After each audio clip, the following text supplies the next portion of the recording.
Let me start with this truth. Your life does not rise to the level of your talent. It rises to the level of your voice. Right now, there are ideas trapped inside you, dreams sitting in silence, opportunities passing by because your mouth hasn't been trained to carry the weight of who you really are. Confidence is not something you wait for. It is something you build. One word at a time. I'm going to give you 6 truths, not theory, not motivation that fades tomorrow. This is transformation. If you're willing to apply it, confidence is not something etched into your DNA at birth. It is not reserved for the loud, the charismatic, or the ones who seemed fearless from childhood. Confidence is built the same way strength is built, through intentional, uncomfortable repetition.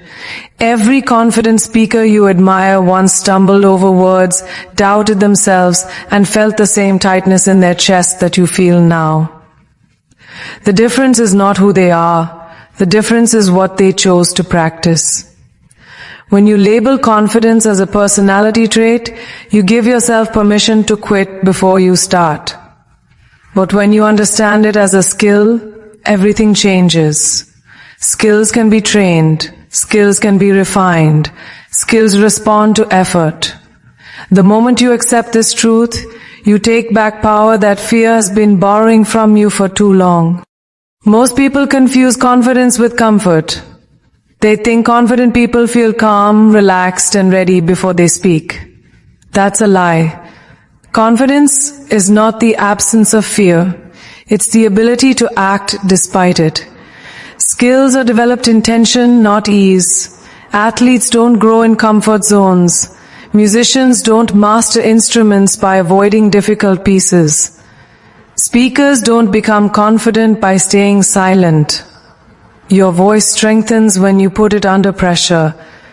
Every shaky sentence you finish instead of abandoning halfway is training. Every time you speak when your heart is racing, you are wiring courage into your nervous system. Confidence doesn't arrive before action. It is the reward for action repeated consistently.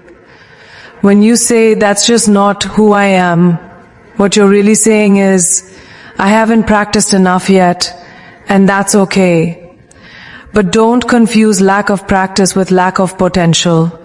Nobody walks into a gym expecting to lift heavy on day 1.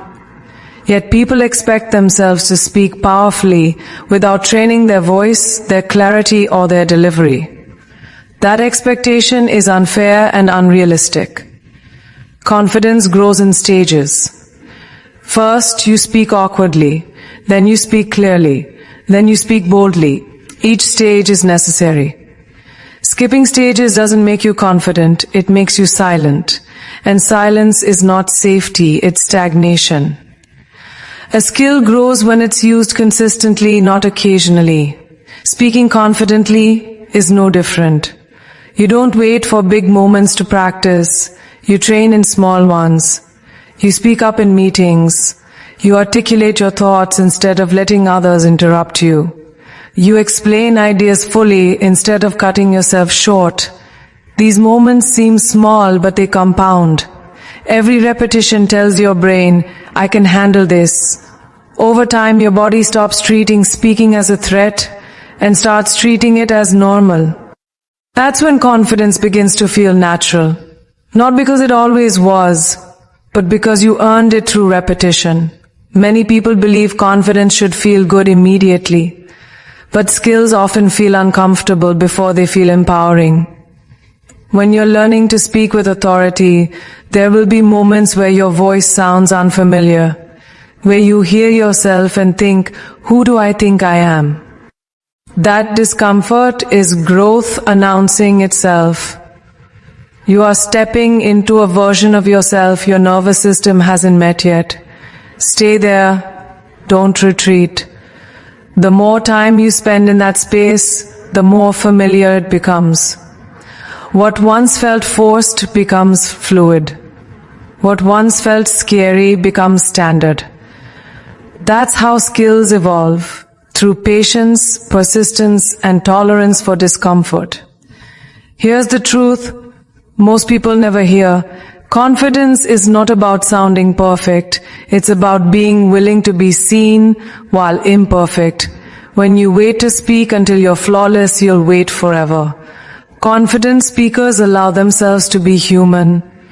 They trust that clarity beats perfection and conviction beats polish. They understand that skill is built in real time, not in imagination. Every sentence you speak is either strengthening your voice or weakening it. Silence is not neutral, it's a decision. And every decision shapes who you become. So choose to practice, choose to speak, choose to train your mouth the same way you'd train any skill that matters to you. Confidence is not who you are, it is what you repeatedly do. Train your voice long enough, and one day you'll realize you're no longer trying to sound confident. You simply are. Most people believe confidence is something that magically appears when the audience is big enough, the moment is important enough, or the pressure forces it out of them. That belief is exactly why they freeze when the spotlight hits. Confidence does not rise under pressure if it has not been built in privacy. What you practice in private determines how you perform in public. The strongest voices are forged away from applause, away from validation, away from eyes watching. They are shaped in quiet rooms, in cars, in empty spaces where there is no reward except growth. If you wait for people to listen before you learn how to speak, you've already lost control of your voice. Training your mouth in private is not about pretending you're on a stage. It's about mastering clarity when no one is there to rescue you. Speak your thoughts out loud exactly as you want them to sound. Complete sentences. Strong endings, no trailing off. Your mouth must learn how to carry ideas with intention. When thoughts stay in your head, they remain unorganized and weak. When they come out of your mouth, they are forced to take shape. Speaking out loud turns confusion into structure. It sharpens your thinking and strengthens your delivery at the same time. This is where confidence begins, not in performance but in preparation. Many people underestimate how much their mouth needs training. You train your body, your mind, your skills, but you leave your voice to chance. Your mouth is a muscle system. It learns rhythm, it learns tone, it learns authority, and it only learns through repetition. Talk through your ideas while walking. Explain concepts as if someone is listening, even when no one is. Practice speaking without filler words. Practice holding eye contact with yourself in the mirror while finishing a thought without shrinking. These moments may feel awkward, but awkwardness is the entry price to mastery. The private reps you do now will protect you when pressure shows up later. Confidence in public is simply familiarity in disguise. When you've already heard yourself say the words 100 times, fear loses its grip. Your body doesn't panic because it recognizes the situation. You're not improvising, you're executing.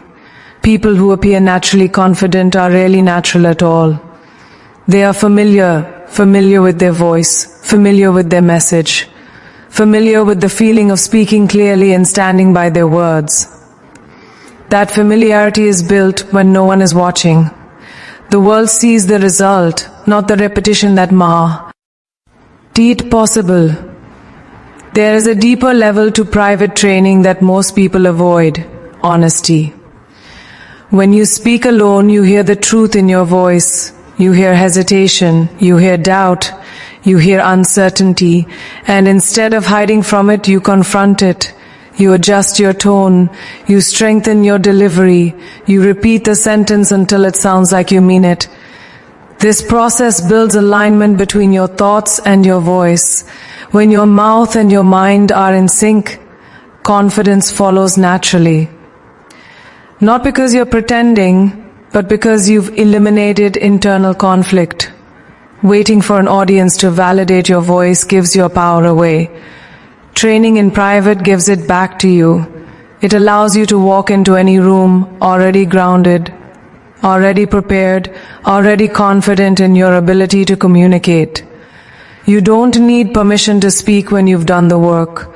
You don't need approval when you trust your preparation. The audience can feel it when a speaker has trained in silence. There's a calm authority in their tone, a steadiness that doesn't ask for attention. It commands it. The world only hears what you've already practiced. Train your mouth in private with discipline and intention, and when the moment comes, confidence won't be something you chase. It will be something you arrive with. Most people speak fast because they are afraid of silence. They rush their words as if the quiet might expose them, as if a pause means weakness. But the truth is the opposite. Silence is not the enemy of confidence. It is its evidence. When you slow down, you signal to the world that you are not nervous, not unsure, not scrambling for approval. You are grounded. You are in control. Speed comes from anxiety. Control comes from certainty. The moment you understand this, your entire relationship with speaking changes. You stop trying to get words out quickly and start allowing them to land with weight. Slowing down is not about speaking softly or sounding bored. It is about intentionality. Every word you say should have a purpose, and purpose needs space to breathe. When you rush, your message blurs. When you slow down, clarity sharpens. People don't trust speakers who overwhelm them, they trust speakers who guide them. A steady pace tells the listener, you don't need to rush, I know where we're going. That sense of direction creates authority. It makes people feel safe in your voice, and safety opens the door to influence. Your body responds to your pace before your mind does. Fast speech keeps your nervous system in a state of urgency. Slow speech sends a different signal. It tells your body that there is no threat. Your breathing deepens. Your posture straightens. Your voice drops into a more grounded tone. This is not performance. It's physiology. When you slow down, your body aligns with confidence. You don't have to force authority when your system is calm. It shows up naturally, carried in your tone, your rhythm, and your presence. Slowing down also gives you power over attention. In a world where everyone is rushing to be heard, the person who pauses becomes magnetic. People lean in when you don't rush to fill the space. They listen more closely when you allow silence to do some of the work. Silence creates anticipation. It gives your words room to echo. Confident speakers understand this instinctively. They are not afraid to let a sentence breathe. They trust the weight of what they've said enough to stop talking and let it settle. There is a discipline required to slow down, especially when emotions rise. When you care deeply about what you're saying, the urge to speed up becomes stronger. This is where training matters. You must practice speaking slowly when it feels unnatural. You must resist the urge to rush through important points.